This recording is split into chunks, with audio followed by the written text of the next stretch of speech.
make it look showroom condition by tomorrow. Really done a proper lap time as yet, as he now comes on towards the Donna Maria left-hander, loops the car around. The other BMW of Sheldon van der Linde in the meantime is barking its way down towards the R-bend. Adderley Fong's just gone through and is having a much tougher session right now. This is van der Linde. And the BMW booms past the pits and goes fastest, 2:17.770. So Sheldon van der Linde goes quickest of all. Got a couple of DTM champions, haven't we? Former DTM champions on the grid. Sheldon, one of them, champion in DTM in the GT3 era of DTM racing. Champion back in 2022. And Raffaele Marciello goes to the top of the times. A few times we said that here at Macau. 2:17.694. He was incredibly impressive for the Macau Grand Prix in single-seaters, in Formula 3 machinery, and from the moment he stepped into a GT car is equally impressive. 2:17.694. Raffaele Marciello goes top. He does indeed, but is he going to stay there? No, because Alessio Picariello goes faster by 7/10 of a second. Alessio Picariello picks up the pace in the Porsche, and a 2:16.9 then puts the Belgian driver top. This, in the meantime, is Mortara coming out of the Melco hairpin. Down the hill he drops, then towards Black Sands. And you can see the rear view mirror, in quotes, which is really a television screen there, showing out of the camera what's behind him. And he doesn't have to worry about what's behind him. Here it's all eyes forward, isn't it? Comes out of Fisherman's Bend, rather, down towards our bend, up to the end of the lap. This should be decent for Mortara. It's all been about personal bests. Nothing as an absolute, but he should be able to improve up the order a little. And he's about to break the beam and go through. Mortara stays 10th, even though the lap time was an improvement. A few purple sectors coming in, and they include Raffaele Marciello, who has gone purple in the first sector. Green, so personal best in the second sector. But sector 3, a little bit more distant for Raffaele Marciello. Currently in second place.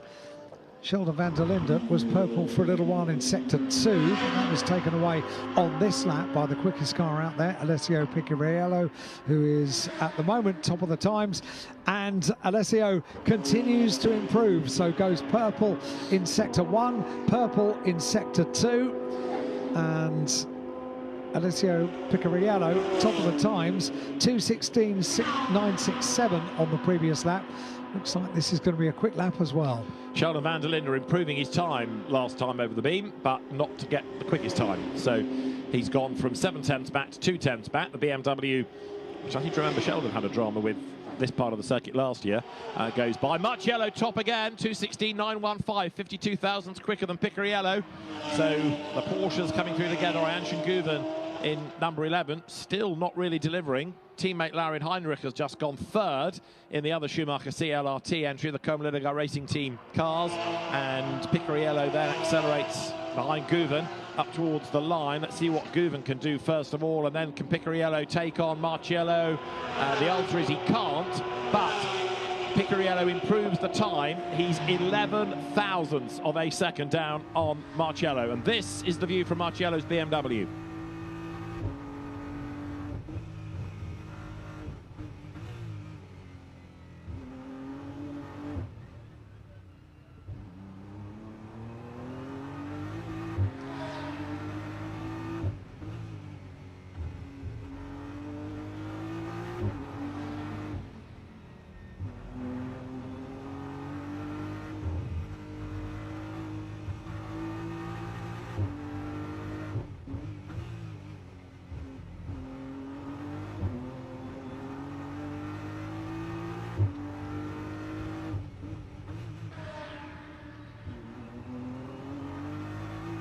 Quite a bit of trailing throttle going on this lap. You can tell off the engine note where he's just slightly hesitant where he commits. Let's have another listen as he heads up towards Donna Maria and then to the hairpin.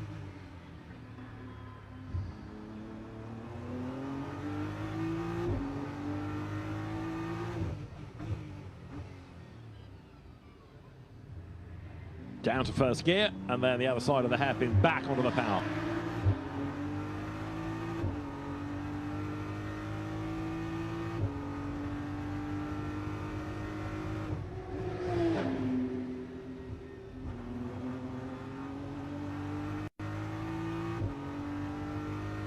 out of Fisherman's on towards our bend, and Marciello, master at work. That lap is possibly going to be an improvement as well, because it did have an absolute best and a personal best in it.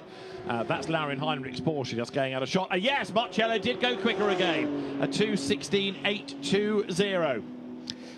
I find it mesmerising sitting and listening to inside Raffaele Marciello's car, because one thing that you hear so beautifully because of the engine note is the smooth application of power when you're in the car. Everything feels so smooth and silky. It's just gorgeous to sit on inside the car and listen to the engine note.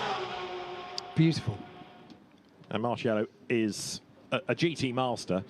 He's yet another on the manufacturer ranks that races hypercars as well, or within the WEC in the hypercar LMDH category. But he's able to switch from one to the other with seemingly no issues whatsoever. He doesn't get pigeonholed as either a sports car or a GT driver. Sheldon van der Linde, meanwhile, is down to 4th in the times, but he's done the absolute best first sector on this lap. And then in sectors 2 and 3, hasn't done anything particular as far as the time is concerned. So not personal best in sectors 2 or 3, but he's 4th at the moment is Sheldon. He has already topped the times in this session in the BMW. Christopher Haase has got himself into 5th place. Not sure we mentioned that. And Joel Eriksson, I think we've seen in his highest position so far today. He's up there in 7th. We're into the second half of this half-an-hour session, by the way, in FP2.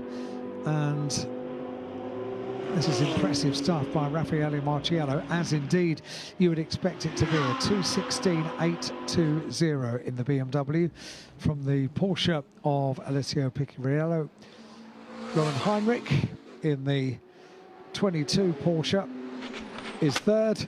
Sheldon van der Linde in the 31 BMW Team WRT entered car is in 4th place. Christopher Haase completes the top 5, and you're right to say that Adley Fong is not having as impressive a session this time. A little bit more demanding, but 9th place, that's not bad. No, it's all right. The real disappointment, I've got to say at the minute, are the Lamborghinis, because Mortara and Engschler are 13th and 14th and not doing very much at all. Out of the first session, the only naughtiness, if you like, was Laurin Heinrich, who was caught speeding in the pit lane by 1 kilometre an hour. He did 51, not 50 kph, so he was fined €50 for his pains. But as Benjamin Goether's McLaren 12th quickest comes towards our bend, I can imagine one or two conversations happening with the technical team about the BOP of the Lamborghinis overnight, because they are really struggling. Andy Deng with a overall best sector on that last lap. I think that's the first time we've seen that so far today. Deng Yi. That was brave by Ye Yifei. Admittedly, Dorian Boccolacci got out of his way, but even so, barely with for 2 cars. But Yifei is on a mission, and he needs to be, because Ye is only 15th. Have to be brave in traffic for the Le Mans 24-hour race, don't you? Yeah. There is that. So the Chinese driver has caught up to the BMW ahead. So we've not really seen a proper flying lap out of Ye Yifei. The notional lap time is 7.5 minutes, which clearly includes pit stop. So here he is. He's got past van der Linde, comes out of Fisherman's.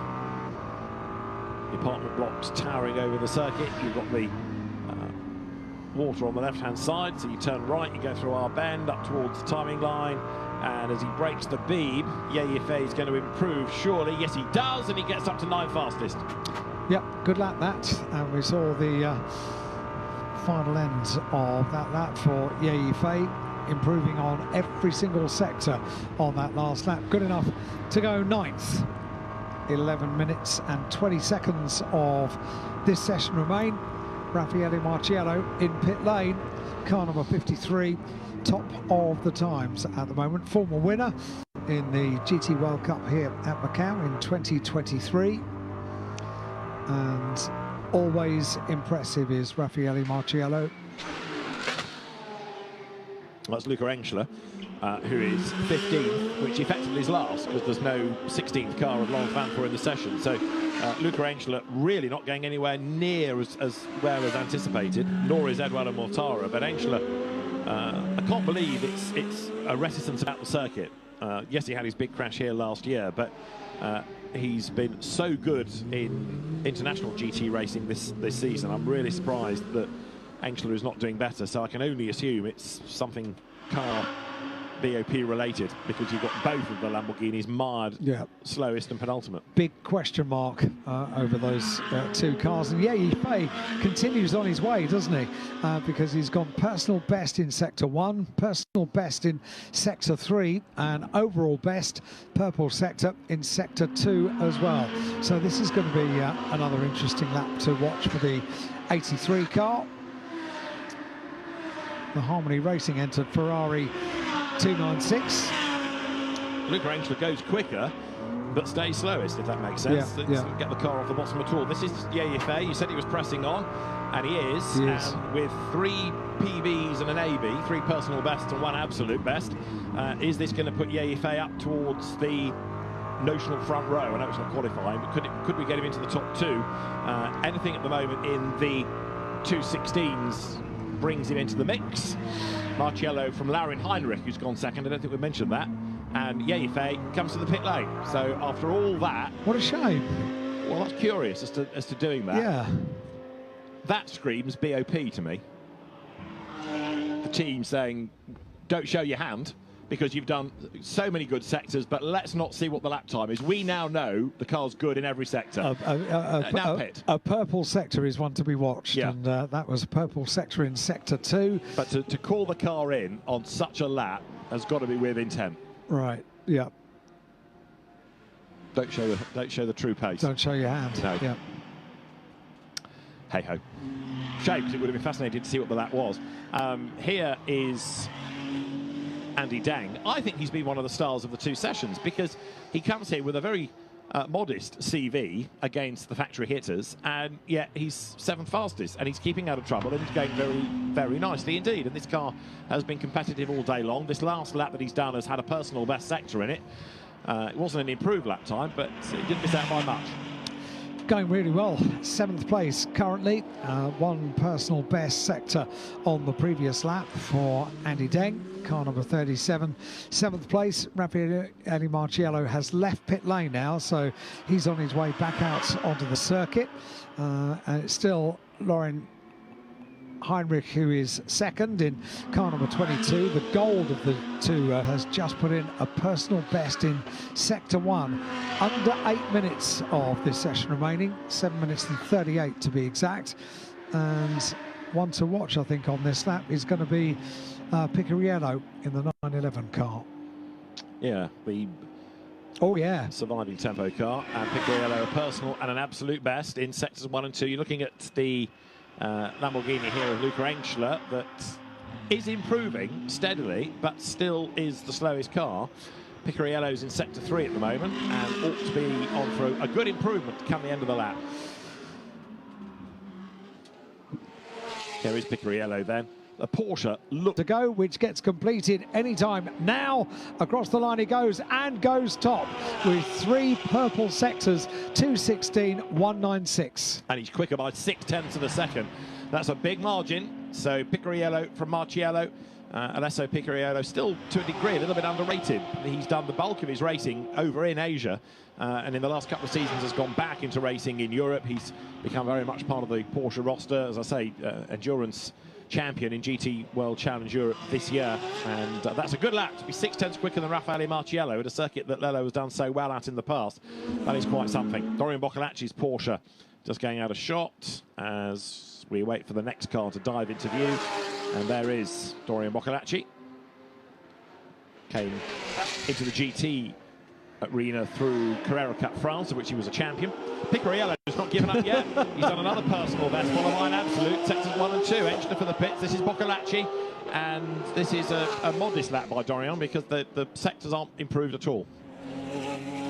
currently down there in 10th place, but interesting that Picariello is still going and still improving, so has gone overall best in Sector 2 with a personal best in Sector 1, and I think the overall best in Sector 2 and 3 were both his own anyway. So in Sector 2 goes purple, in Sector 3 goes purple. He's already got the best lap of this session, 2:16.196 on Sector 4 now. So Marciello responding with an absolute best in Sector 1. This is Ian Shinguven, who has got himself up to 8th and has done 2 personal bests on this lap. As Alan touched on, the Schumacher CLRT team has a gold and a silver Porsche. It's a novel way of team orders, isn't it? If you're given the silver one, you know where you stand against the gold one. Anyway, Ian Shinguven comes up towards the line, and let's see whether it's going to be an improvement for the Turkish driver. It is. He goes 6th, quickest then, Ian Shinguven. I think the first session was all about mileage, wasn't it, and learning, and now he's got a bit of confidence. The Macau debutant going much, much better. Alessio Picariello, however, has not improved in Sector 4, so he's dropped a little bit of time. He's up against the wall. He's about to break the beam, and Picariello goes through quicker still in the 15s, 2:15.966. Alessio Picariello is on a mission. Absolutely superb. Now, Marciello needs to find just over 8/10 of a second. That's not easy, but he also is on a mission. Absolute best, personal best, personal best. 3 sectors done, 2 to go. Marciello second in the times. Certainly is, and Raffaele Marciello currently second in the 53 car. It's the BMW, and heading up towards the end of Sector 4. You know, you're talking about the silver car and the gold car. I'm not sure it's silver, I think it might be platinum. Ah, okay. There you go. I only just realised that. We need a third car to find out. If that's bronze, then we know. Yes, we do. Marciello, in the meantime, has done another personal best. If it's not quickest, it's going to be close, this. So Raffaele Marciello, who raced for BMW last year, having moved from Mercedes AMG. Remember, his last Mercedes outing was with a win here 2 years back. He's about to break the beam. Marciello goes through, stays second, but he's got the gap down to just over a 10th. Not yet into the 2:15s. 2:15.966 for Alessio Picariello, and we've got 2.5 minutes just under of this session remaining. And looking by the car, looking the way that it's skipping and bouncing, I think Raffaele Marciello is still absolutely on it. He has been in the first sector purple so many times today, and this time is not. So let's have a look and see what Raffaele Marciello does on Sector 2. Up San Francisco Hill he goes. Pursued by Adley Fong. And the Cinema Roll Audi in this session is 12th. The mountain section, the mountain course with the nimbleness, the handling. What the BOP tries to do is balance that across the lap for everybody. Over the line then goes the Audi of Joel Eriksson, up to 8th, ahead of his teammate Christopher Haase now. So the 2 Audis there do a switch. The other one of Adley Fong is down in 12th in the times. Picariello has not given up, by the way. He's just put in purple in Sector 2. And Sheldon van der Linde has not given up because he has done an absolute best in Sector 1. Again, going back to Alan's point about the BMW and where it works. And then 2 personal bests. So this is van der Linde up towards the timing line. Sector 4 wasn't an improvement, so he's dropped a little bit of time there. But Sheldon van der Linde, the South African driver, comes across the line now to take the checkered flag and is slightly slower. So actually unravelled a bit towards the end. So the one we need to get across the line is Picariello, and he's in Sector 4, but he's dropped time in Sector 3. So here is the charging Laurin Heinrich. He's taken the flag and he is 5th. That's Picariello at Melco Hairpin in the blue Porsche, the two-tone blue 911, who now threads his way down through black sand. Van der Linde once again goes purple in Sector 1. It's a lap after lap after lap that the BMW goes quicker in Sector 1. I think he must have just got through by the skin of his teeth for another lap. Yeah, just. So very marginal, but he just did it. So this is Picariello who goes for the pit lane. Oh, by the way, you can say a whole session without a red flag. Checker flag's gone out. There we go. Well done. The first 0 writ on our tally of red flags. good job the Macau Grand Prix Media Centre gives you a notebook, because we'll need another one if it carries on like this for tomorrow. But the GT teams have done us proud and got through without drama. Which we had for the race last year, didn't we? Yeah. I seem to remember it was a safety car start because of the wet conditions. It was, but when they got going, boy, what a race. And, stunning. Raffaele Marciello, you're riding with him, was one of the drivers involved last year, and he's not on a quick lap. He's already committed to coming into the pit lane, so he's just bringing the car back. But quite often you'll find drivers do come back at a fair pace, because as soon as they're in the pit lane, they brought back relevant tyre data with temperature in. So it's sometimes worth a quick in-lap rather than a slow one. What a mouth-watering prospect for qualifying tomorrow, because not only did we have a fascinating story evolving at the front of the field with Picariello, Marciello, Van der Linde, all exchanging sort of overall best sectors, but also we didn't have Lawrence Van Thor, who was quickest this morning.